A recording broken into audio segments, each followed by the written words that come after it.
होइन म भन्दा पनि चिन्ने जान्दैछु एकछिन हल्का चिस्काइरहेको छु ल ओ दाजु कपाल त मिलाएर हिँड्नु नि अलिकति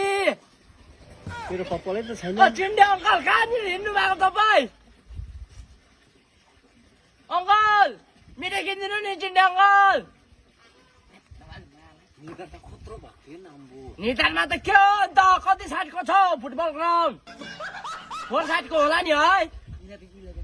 11 साइडको तालु बोकेर कहाँनिर दाजु तमी कहाँनिर जानु भएको झिङ्गाले सुसाइड गर्छ दाजु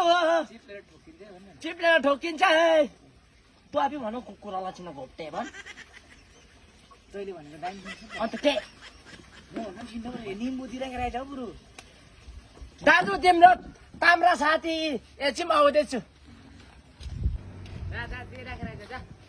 कपाल आउँछ भने त्यसले कपाल अङ्कल यो निम्बु चाहिँ तपाईँको साथी हो कि यसलाई चाहिँ नि सिलौटोमा राखेर पिनेर नि तिखाला लाएर तपाईँको तालमा उस गर्नुहोस् कि कपाल पनि आउँछ ल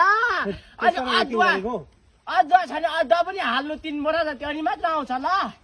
हुन्छ ल ल ल सर्चुको तेल लगाउनु ल सर्चुको तेल ल हुन्छ केस आउँछ अन्त केस आउँछ बाटाङबाट उडुङ आउँछ तपाईँको केस सुलित्तै